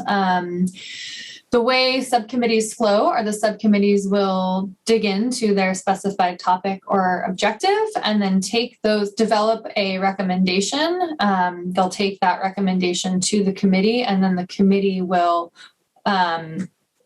vote on, supporting the subcommittee's recommendation or not. And I'm using the term recommendation. It doesn't have to be like a verbiage recommendation. We've had, for example, a subcommittee draft an ordinance for the committee to consider. So they take their task, they bring that task. Often, that task is memorialized by a recommendation, and then the committee votes on it. So for this particular instance, just to use the subcommittee consideration as an example, if the subcommittee, if the Parks and Rec Committee wanted to make a recommendation based off of subcommittee findings in August, a subcommittee would need to be formed.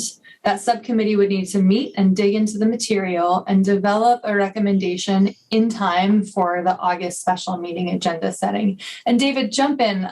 I think the formation of a subcommittee also needs to be separately agendized, but correct me on that one. I muted myself. I was trying to unmute. No, I think that if the committee decided now that they wanted to form a subcommittee, they could do that. Okay. So yes, a subcommittee, to flow a subcommittee in the context of the Gateway, a subcommittee could be formed tonight. That subcommittee would dig into the subject matter, come up with a recommendation, and in theory, that recommendation would be brought forth to the committee in August. So certainly for committee consideration. And if you did form a subcommittee, then either Emily or I or both would be available to that subcommittee to bounce questions. Whether or not there was a concern that was raised, if that was included in the document already, and that sort of thing. So we'd be able to assist that subcommittee's work. So I think the best tact for our committee would just be to have a special meeting in August, because Steve's not here, Jane's not here, and then we have our two new members. And I would just think, it's not a huge committee. We can all look through this work. We can bring our ideas to the table at a special meeting in August. Hopefully, somebody from the city could be there to answer any questions from us. And, I would love to really delve deeper into the L Street Trail, specific amenities programs, some of these easements, and a lot of these suggestions from the public comments. I don't know, how does the committee feel about that? I agree. I think this is important enough, and it's going to come up enough times that we all need to be pretty handy with it, very familiar with it. And for myself, I'm going to try to walk the perimeter before we have a meeting and read through everything so that I can offer something useful when we talk about it. But I think for now, I'd like to move that we accept the language modifications as they're given, so that David can move ahead with something to work with. And then we can entertain another motion about a meeting after that. Okay. Can I add? Oh, I'm sorry. I just wanted to clarify whether we were going to add to the language modifications that are in attachment C, additional support for the existing bike lanes. And then I didn't see a real strong emphasis on active recreation. And then I took some notes about skate park, tot lot. And I think last time, Sheldon, you'd mentioned bocce ball. So just adding those two to the 5 that are already existing.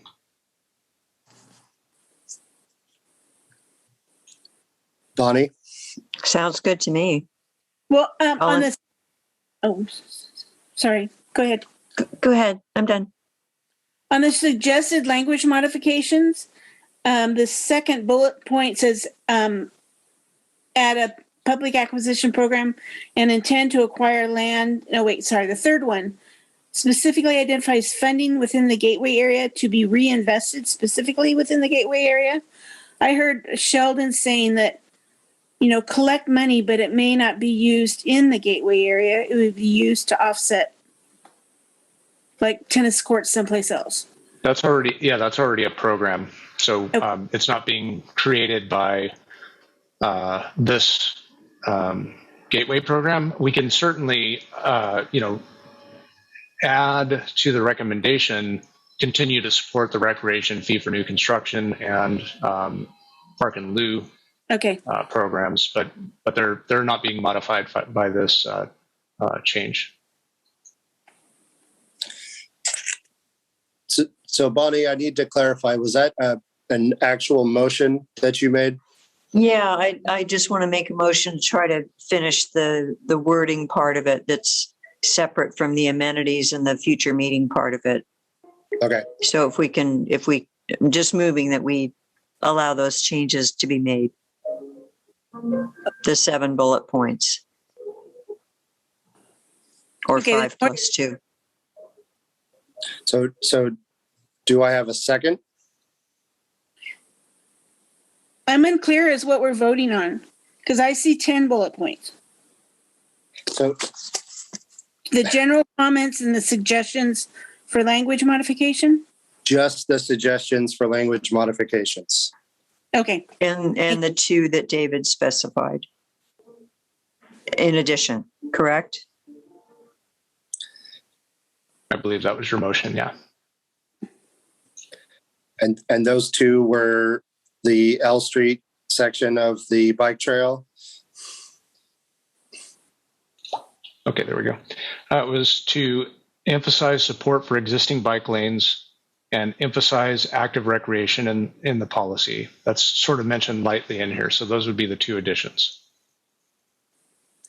So do I have a second for that motion from Bonnie? I'll second it. And take a vote. So Debbie? Yes. Keith? Yes. Bonnie? Yes. And Johnny? Yes. Motion passes. Great, thank you. Okay. And then do we need a motion to schedule a special meeting in August? That, just chiming in, we have the consideration of special meeting in August already agendized under future meetings, so we can discuss it at that point in the agenda. Perfect. Thank you so much. So, okay, for clarification, when we meet in August, we're going to go through the existing open space policies. I think we'll talk about that on the agenda item. Okay, thank you. Okay, so now moving on to old business B, update Parks and Recreation element of the general plan.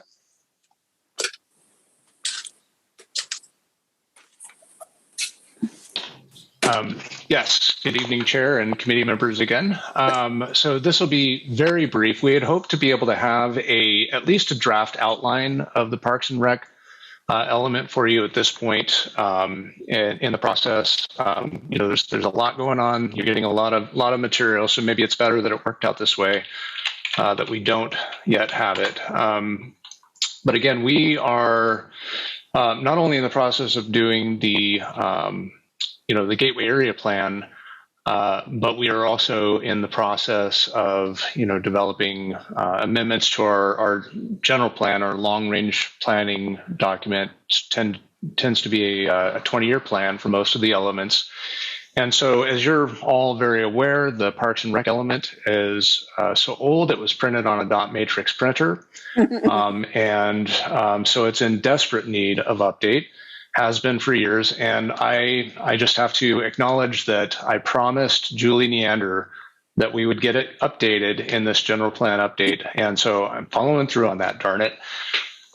Okay, so basically where we're at right now is the Plan West, our consultant, is working on the draft, and they're basing it on the Park and Rec master plan.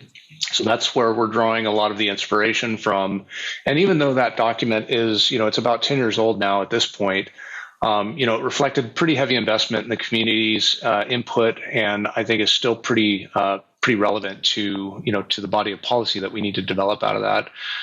So what I hope to have for you, possibly even by your special meeting in August, at the very least, is an outline summary of what the new Parks and Rec element would look like and what the content would be, and that'll give you an opportunity to start, weighing in on that document and making sure that we've got the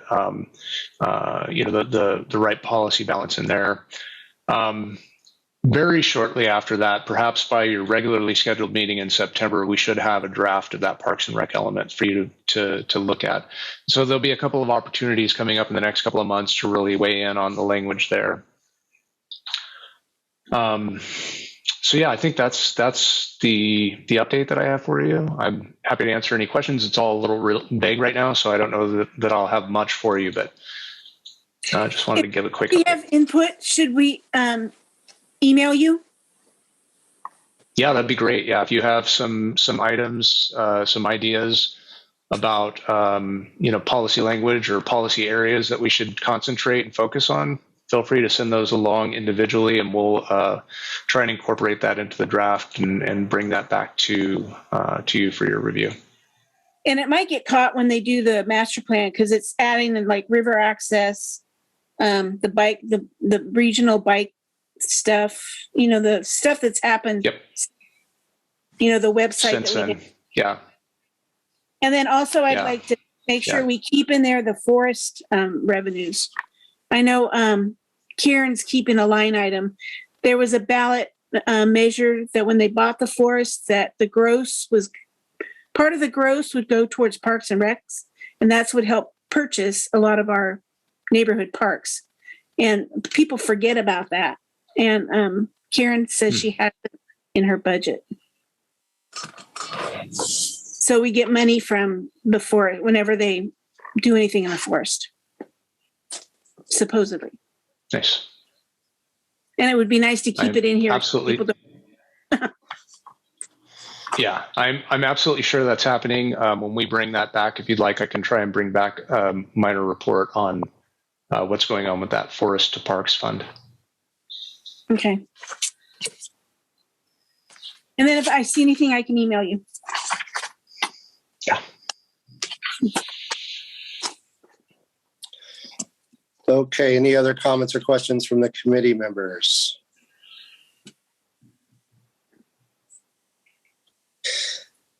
Okay, there's not much for us to comment on. So if there are any public comments specifically to the Parks and Recreation element of the general plan, I'd like to keep those at 60 seconds per person. Do we have any public comments? Chris, I see your hand is still up from the last agenda item. So if you would not like to comment on this item, please lower your hand. Fred, I saw you lowered and then raised your hand. So I assume you do have public comment. So I will allow you to talk. Go ahead, Fred. Yeah, thank you. On the letter that I sent to the committee, I refer you to item 9. There is a page missing in the packet. It's similar to what is here. The strategic infill redevelopment program review process detail was supplied to the City Council on June 22nd and the Planning Commission on June 28th. There are 3 pages. I urge you to get the 3rd page that's missing from the packet. That said, there's a phrase in the 3rd page. The phrase is time certain. I urge you to find out from staff what this phrase means and what it refers to, and further, why the phrase was used instead of something like a date. Thank you. It's missing the 3rd page. Make sure you get it. Thank you. Thank you.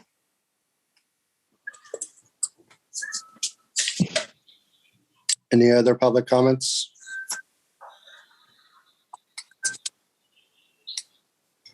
Seeing none. All right. Committee staff reports. Any updates from the committee members or staff? I have a lot of updates, but I'll hold mine till the end so that committee members can speak first. I just have a question about the Shea Park basketball hoop. Just wondering what's going on with that. Yes, me too. Sure. Yeah. Unfortunately, it got broken. We did put a new hoop on order, and I believe we received that backboard this week. So I think it'll be getting installed soon. Excellent. Thank you. Mm-hmm. I want to ask Sheldon how the council went with the goal setting session. You know what? I'll be completely honest. That was the 3rd time I've done this, and that was the most attentive a city council has ever been. So I don't know how to pass on my thanks to that, but in the past I've seen them just looking at their tablets, passing notes, talking to each other while I gave the report. So it was really refreshing to see them actually engaged and listening to me. Good. Did they have any feedback or input? They did, but I one was for recreation opportunities for teens, which I thought was a really interesting one. I think that's probably one of the hardest things to implement. I mean, who knows what teenagers are actually into or what they would actually show up for, but that was a really interesting one. And I can't remember the other 2, honestly.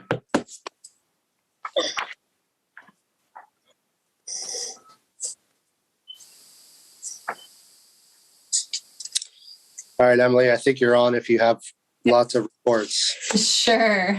I will keep it succinct, and I'm happy to go into greater detail and discuss items. As the committee desires.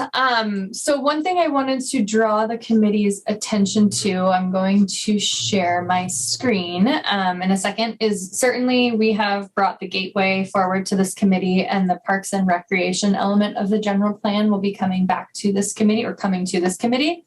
There are other pieces or components of the general plan that I wanted to make the committee aware of. So the quickest way to get to, I have the city website up just to help with the navigation of the draft plan elements. The quickest way to get there is to Google SIRP Arcata and then click on, actually, I'm going to go back. So if you, I'll just walk you through. If you Google Arcata SIRP, that will take you to the city website, Strategic Infill Redevelopment Program. And then from there, I've lost my general plan. David, could you help me navigate to the general? Oh, there we go. So under Strategic Infill Redevelopment Program, click down to General Plan Updates, and then that will take you to the 3 updates that are currently drafted and available for public review and comment. I just wanted to make committee members aware of those 3 elements. If the committee wants to speak to or wants to have any of these elements brought back specifically to the Parks and Rec Committee, let me know and we can make that happen. So that was just a plug while we've been on general plan related topics. We have a Cal Recycle Farm and Ranch cleanup grant that we have had for a couple years now, aimed at cleaning up the unoccupied and illegally dumped areas of Carlson Park. It has taken quite some time to get a contractor to start that work, and I'm super excited to say that that work started with Redwood Adult and Teen Challenge this past week, so Monday and Tuesday. I think they're going to come back next week. And it was a really great effort. We worked with Recology, who brought dumpsters, as well as the Cooperation Humboldt Street Outreach Team funded through DHHS, and engaging with some of the residents at Carlson Park and bringing the solid waste they did not want and wanted removed. So just wanted to express excitement that that grant is moving forward, and we're starting to get more regular cleanup of that area to augment some of the neighborhood cleanup that has been happening. More Valley West news is this committee, as you know, had approved at the May meeting the basketball mural, as well as the murals to be mounted at Valley West Park closer to the playground. The basketball court mural is going to be starting next week, and that should be done by the end of next week, assuming there's no hangups. And the murals that will be freestanding at Valley West Park, those should be installed by the end of this month. So we'll get to see a lot more artwork in Valley West in the next couple of weeks. Also happening in Valley West is our recreation supervisor, Colin Groom, has been coordinating pop-up event programming in Valley West. So our goal through working with the city council is to hold 3 pop-up events in Valley West. Right now, we're looking toward a horse tournament and shootout at the Valley West basketball court, and that will be timed right after the mural is completed. So it's kind of like a double, ribbon cutting as well as programming. We are nailing down that date, hopefully here in the next couple days. We will also be having the bike rodeo in partnership with Kuna. So I think that will happen in mid-August. And then it's September, we're looking at having a movie night, and we're nailing down dates for that as well. So there's going to be some additional programming coming to Valley West, which we're super excited about. I'm just going to keep going on the Valley West train. We received a WCB grant for development of the river access parking area and multi-use staging area for Carlson Park. So we have about $700,000 on Carlson Park development through WCB. We're hoping construction will start in 2023 or 2024. All right, that is, let's see, those are all my Valley West updates. Today marks the halfway point in our summer camp programming season. And our recreation supervisors have just been amazing in navigating, offering a really robust summer camp program with really high caliber programs, as well as navigating the continued impacts of COVID-19. We are anticipating Shea exercise equipment construction to happen in mid-August. The Redwood Park RFP for design will be going out soon. And we also have a banner that talks about the playground equipment theme, desire for input on playground equipment theme for Redwood Park. There's like a little tiny URL to a survey. So that's going to be hung at Redwood Park. We have online surveys that folks can fill out that will be notifying the community about, and emailing all of our recreation families so that they know where they can take the survey to provide input on playground amenities and themes for Redwood Park. And then we'll have hard copy surveys at our camp check-in registration table. So if family wants to fill out hard copy surveys to provide input, they can there. Just looking at my list here, making sure I'm hitting. Could you email us the survey also? Sure. Yeah. Let me just write a note to myself real quick.